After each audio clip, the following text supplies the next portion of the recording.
Welcome back to the Photography Clips podcast. The inverse square law.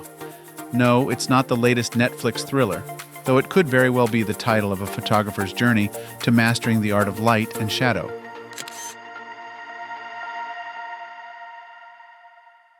If you've dabbled in photography or audio recording, you're probably nodding along, recognizing this principle as an old friend or foe, depending on your experience.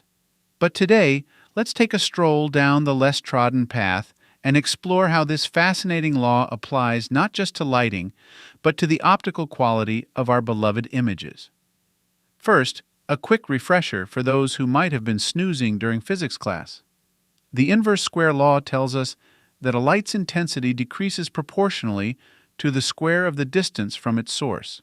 In simpler terms, move twice as far away from your light source, and you'll end up with only a quarter of the light illuminating your subject. This principle has long been a guiding star for photographers and audio engineers alike, helping us craft the perfect ambiance or record crystal clear sound. But here's where the plot thickens. This principle also holds a secret key to unlocking the optical quality of our images. It's like finding out the quiet character in the corner of the room has been the mastermind all along.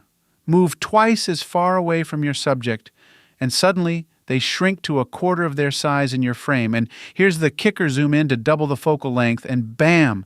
Your subject isn't just closer. It's packed with 4 times the detail. It's as if every pixel went to the gym and came back stronger. Picture this. You're out in the wild, camera in hand, stalking your subject like a cat ready to pounce.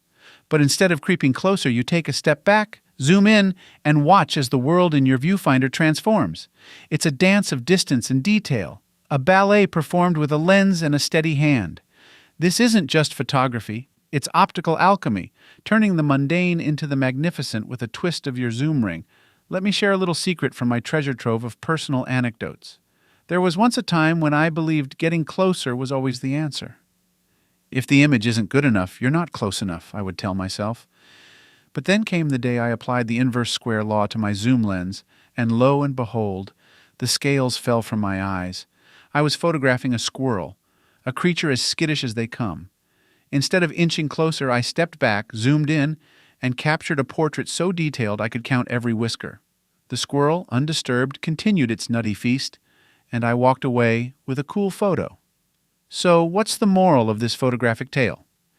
Embrace the inverse square law, not just as a rule, but as a creative companion.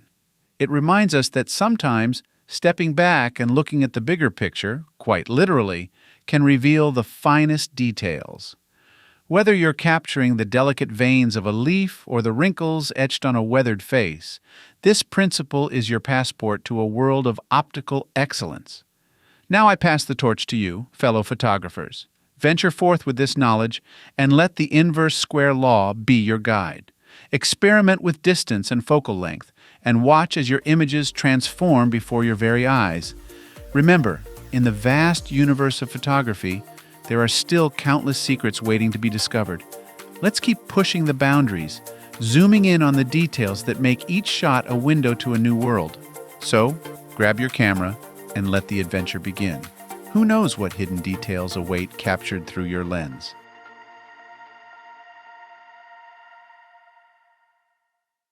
Thank you for listening and subscribing to the Photography Clips podcast. If you would like to learn more about my photography, please visit photographyclips.com. I hope you have a wonderful day. Now go and enjoy the beauty of God's creation through your lens.